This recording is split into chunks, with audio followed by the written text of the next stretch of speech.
Hello everyone, आप सभी का हमारे एच के अकेडमी चैनल में बहुत बहुत स्वागत है। और आज हम बात करने वाले हैं एनआईटी पटना में जो पीएचडी एडमिशन के लिए फॉर्म निकल चुके हैं उसके बारे में। यानी जनवरी से जून 2026 का जो सेशन है आपका, यानी 2025-26 का, उसका जो बैच है जनवरी जून 2026 के, यानी इवेंट सेमेस्टर के लिए एडमिशन नोटिस जो है वो एनआईटी पटना ने जारी कर दिया है यहाँ पे। तो आप सभी जो भी एनआईटी से पीएचडी करने की सोच रहा है, तो एनआईटी पटना एक बहुत अच्छा आपको चांसेस यहाँ पे दे रही है कि आप वहाँ पे अप्लाई कर सकते हैं। तो यहाँ पे आपका पीएचडी प्रोग्राम के साथ साथ जेआरएफ और एसआरएफ की पोजीशंस भी निकली हैं। तो आप लोगों को देख लेना है कि आप लोग जिन्होंने पीएचडी कर ली है या फिर जो लोग जेआरएफ एसआरएफ के लिए अप्लाई करना चाह रहे हैं, यानी जूनियर रिसर्च फेलो और सीनियर रिसर्च फेलो के लिए, तो वो यहाँ पे अप्लाई कर सकते हैं। साथ में जो पीएचडी के लिए अप्लाई करना चाह रहे हैं तो वो भी यहाँ पे अप्लाई कर सकते हैं। यहाँ पे एलिजिबिलिटी क्राइटेरिया जो है एनआईटी पटना ने जारी किया हुआ है, यानी फुल टाइम अगर आप पीएचडी प्रोग्राम ज्वाइन करते हैं तो उसमें आपको विद स्टाइफंड और स्कॉलरशिप दिया जाएगा, और ये जो एनआईटी पटना है वो उसको फंड करेगी। आप लोगों को ध्यान रखना है कि आप लोगों को अगर फुल टाइम करना है तो आपको स्कॉलरशिप भी दे रहा है एनआईटी पटना जो है। इसके साथ ही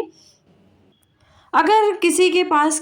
फुल टाइम स्पॉन्सरशिप है तो वो लोग भी क्या है, इसके लिए एलिजिबल है, वो लोग भी यहाँ पे अप्लाई कर सकते हैं। तो आप लोगों को देख लेना है कि इनमें से कोई भी आप लोग आते हैं जिसमें चाहे रेगुलर एम्प्लॉयज़ हो, जो पीएसयू है उनके गवर्नमेंट डिपार्टमेंट से हो, रिसर्च एंड डेवलपमेंट ऑर्गेनाइजेशन से हो या इंडस्ट्रीज से हो, फैकल्टी ऑफ एजुकेशन इंस्टीट्यूशन से हैं या फिर स्पॉन्सर्ड डिफेंस पर्सनल है, तो वो सब भी इसमें अप्लाई कर सकते हैं फुल टाइम रिसर्च स्कॉलर के लिए।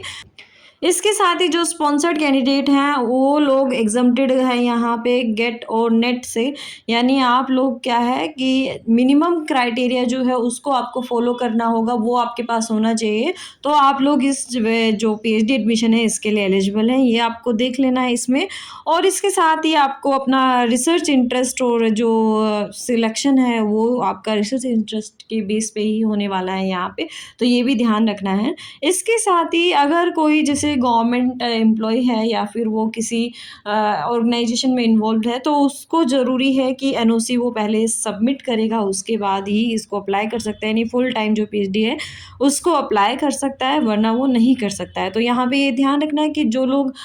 किसी भी ऑर्गेनाइजेशन में है, गवर्नमेंट एम्प्लॉय है, तो वो लोग अपना एनओसी ले, उसके बाद उसके साथ सबसे पहले उसको जमा कराना है, उसके बाद ही आप यहाँ पे एलिजिबल है। नहीं तो आपको यहाँ पे जो पीएचडी प्रोग्राम है फुल टाइम ज्वाइन नहीं कराया जाएगा।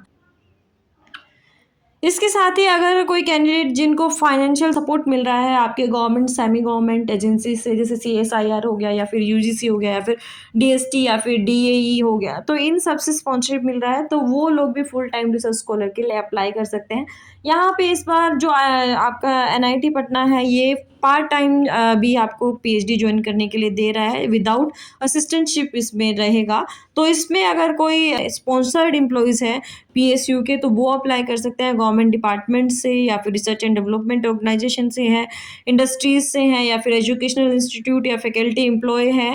अंडर एमओयू, और स्पॉन्सर्ड डिफेंस पर्सनल्स हैं। तो ये सारे जो कैंडिडेट हैं ये भी यहाँ पे अप्लाई कर सकते हैं। यानी वो क्या होने चाहिए, वर्किंग में होने चाहिए, रेगुलर या फिर परमानेंट उनकी जॉब होनी चाहिए, और उनके पास क्या है, तो वो ये जो लोग हैं परमानेंट जिनके पास जॉब है या फिर वो वर्किंग में है, तो वो लोग पार्ट टाइम के लिए भी अप्लाई कर सकते हैं विदाउट असिस्टेंटशिप के। इसके साथ इसमें जो आपका पार्ट टाइम है इसमें भी अलग अलग क्वालिफिकेशन से दी हुई है, तो ये लोग आप लोगों को ये भी देख लेना है कि मिनिमम क्राइटेरिया जो है वो आपको फुल करना है। इसके साथ अगर स्पॉन्सर्ड कैंडिडेट है तो उसको एग्जम्प्टेड रखा गया है गेट और नेट से। सेम यही जैसे आपका स्कॉलरशिप वाले में था, ऐसे ही आपका जो पार्ट टाइम पीएचडी उसमें भी सेम ही यहाँ पे मांगी गई है जो आपकी क्वालिफिकेशन है वो। इसके साथ ही स्पॉन्सरशिप में जो एप्लीकेंट एम्प्लॉयर हैं तो उनको एनओसी लेना यहाँ पे ज़रूरी है। ये सेम आपको ध्यान रखना है कि अगर आप एम्प्लॉय हैं कहीं पे भी तो एनओसी आपके लिए बहुत ज़रूरी है, वरना आप पीएचडी प्रोग्राम नहीं ज्वाइन कर सकते हैं। इसके साथ जेआरएफ और एसआरएफ की भी यहाँ पे फुलफिलमेंट के लिए एलिजिबिलिटी क्राइटेरिया दिया हुआ है, तो इसको भी आप लोगों को देख लेना है कि जो फंडेड रिसर्च प्रोजेक्ट्स यहाँ पे चल रहे हैं उनमें आप लोगों को जेआरएफ और एसआरएफ के लिए 1 साल से कम के लिए आपको रखा जाएगा। उसके लिए रजिस्ट्रेशन जो है वो शुरू हो चुके हैं, तो एलिजिबल जो कैंडिडेट है वो इसमें अप्लाई कर सकते हैं, यानी जो उनका मेन डोमेन है या डिपार्टमेंट है और जिसमें उनका स्पेशलाइजेशन है उसी डिपार्टमेंट में वो लोग अप्लाई कर सकते हैं। इसके साथ ही यहाँ पे प्रिंसिपल इन्वेस्टिगेटर के लिए भी क्या है, आपका जो मेन है कि आपको नो ऑब्जेक्शन जो सर्टिफिकेट है वो यहाँ पे सबमिट करना है। बाकी के जितने भी आपको यहाँ पे एलिजिबिलिटी क्राइटेरिया एक बार वो देख लेने हैं कि आप उसमें फिट बैठते हैं या नहीं बैठते हैं। फिर नॉन पीएचडी फैकल्टीज़ के लिए यहाँ पे दिया हुआ है रेगुलर और appointed on consolidate salary of NIT Patna, तो वो लोग भी जो पीएचडी प्रोग्राम है वो ज्वाइन कर सकते हैं पार्ट टाइम। उनको भी देखना है आप जो है एनआईटी पटना के जो गाइडलाइंस निकली है पीएचडी एडमिशन की उसके अंदर आपका जो क्राइटेरिया है वो बिल्कुल फिट बैठे और आप उसमें अप्लाई कर दें। इसके साथ ही यहाँ पे जो सिलेक्शन फॉर जेआरएफ और एसआरएफ दिया हुआ है कि किस बेसिस पे आपका सिलेक्शन होगा। इसमें ये दिया गया है कि जो लोग पीएचडी के लिए एंट्रेंस देंगे तो उनमें से अगर कोई एंट्रेंस नहीं निकाल पाता या स्क्रीनिंग टेस्ट नहीं कर पाता है क्लियर, तो वो लोग जेआरएफ और एसआरएफ की पोजीशंस के लिए क्या कर सकते हैं, इंटरव्यू दे सकते हैं। इंटरव्यू बेसिस पे आपका यहाँ पे सिलेक्शन लिया जाएगा जेआरएफ, जूनियर रिसर्च फेलो और सीनियर रिसर्च फेलो के लिए। और इसके बाद एरिया ऑफ स्पेशलाइजेशन भी यहाँ पे दिया गया है कि डिपार्टमेंट वाइज आपका एरिया ऑफ स्पेशलाइजेशन है, उसी के अंदर ही आपको क्या करना है, पीएचडी प्रोग्राम्स के लिए अप्लाई करना है। और यहाँ पे एनेक्सर 1 जो है एनक्लोज किया गया है इसके साथ ही, तो आपको एनक्लोजर में देख लेना है कि एनेक्सर 1 में आपका जो स्पेशलाइजेशन एरिया है वो कौन सा है और आप उसमें ही अप्लाई करें, दूसरे में अप्लाई ना करें, क्योंकि चांसेस बहुत कम हो जाते हैं कि आपका अगर वो स्पेशलाइजेशन एरिया नहीं है तो उसमें आपका एडमिशन हो। तो इसलिए आपका जो स्पेशलाइजेशन एरिया है, जो आपका स्ट्रॉन्ग एरिया है, उसमें अप्लाई करना ज़रूरी है।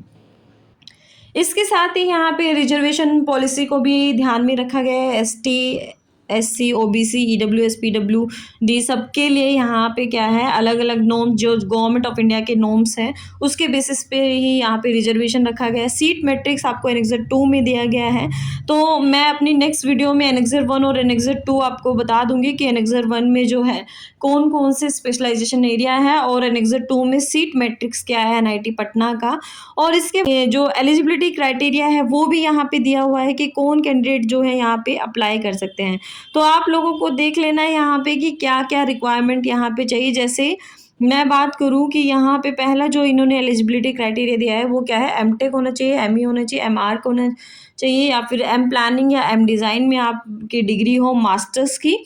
विद एटलीस्ट 6.5 CGPA, यानी आपके जो स्केल है 10 का CGPA का उसमें 6.5 से आपने मास्टर्स की डिग्री पास किया हो या फिर 60% आपके एग्रीगेट मार्क्स हो, और वो भी रिकॉग्नाइज इंस्टीट्यूशन या फिर आपकी जो यूनिवर्सिटीज़ हैं उनसे, जो टेक्निकल यूनिवर्सिटीज़ हैं उनसे ही होना चाहिए, तभी आप इसमें अप्लाई कर सकते हैं। सेकेंड एलिजिबिलिटी क्राइटेरिया क्या है कि आपने अगर बीटेक किया है, बीई किया है, बीआर किया है, एमसीए किया है और एमएससी, एमकॉम, एमबीए, एमए और इक्विवेलेंट डिग्री कोई की है फर्स्ट क्लास से और मास्टर्स में 60% मार्क्स है और या फिर 6.5 CGPA है, तो वो लोग क्या है कि GATE UGC NET, CSIR NET के स्कोर के बेसिस पे यहाँ पे क्या कर सकते हैं, अप्लाई कर सकते हैं। तो आप लोगों को ये देख लेना है, लेकिन इसके लिए क्या है, आपको जो CSC की जो ब्रांच है ओनली उसमें ही अप्लाई करना है, किसी अदर ब्रांच में अप्लाई आप नहीं कर सकते हैं। इसके साथ ही मिनिमम जो CGPA है या मार्क्स जो परसेंटेज है उसमें रिलैक्सेशन की भी बात है। मिनिमम जो CGPA है उसमें मार्क्स जो या फिर जो परसेंटेज है उसमें रिलैक्स दिया जा रहा है, यानी जो कैटेगरी वाले जो बच्चे हैं यानी SC ST और आपका PWD कैटेगरी जो है उनमें जो लोग अप्लाई करने वाले हैं उनके लिए यहाँ पे 5% का रिलैक्सेशन दिया गया है। यानी कि जब मैं बात कर रही हूँ कि UR में या अदर कैटेगरी में 60% आपके पास मार्क्स होना चाहिए, तो यहाँ पे आपके पास 5% का रिलैक्सेशन है कि आपके पास जो मार्क्स है वो आपके 55% होने चाहिए मास्टर्स की डिग्री में, या फिर आपका जो CGPA है वो 6 होना चाहिए तभी आप क्या है एलिजिबल कैंडिडेट हैं एनआईटी पटना में अप्लाई करने के लिए, अगर आप कैटेगरी से बिलोंग करते हैं यानी एससी एसटी पीडब्ल्यूडी से बिलोंग करते हैं। इसके साथ ही आप लोगों को यहाँ पे प्रूफ देना होगा कि आप लोग जो हैं गेट क्वालिफाइड है, यूजीसी नेट क्वालिफाइड है, या फिर सीएसआईआर नेट स्कोर कार्ड आप लोगों के पास है। तो जब आप एप्लीकेशन फॉर्म को सबमिट करेंगे उसी समय आपको आपके ये जो प्रूफ है उसके साथ लगाना होगा, यानी आप लोगों ने पहले से GATE UGC NET CSIR NET जो है वो क्लियर किए हुए हैं, तो उसको एप्लीकेशन फॉर्म के साथ ही देना है एज अ प्रूफ।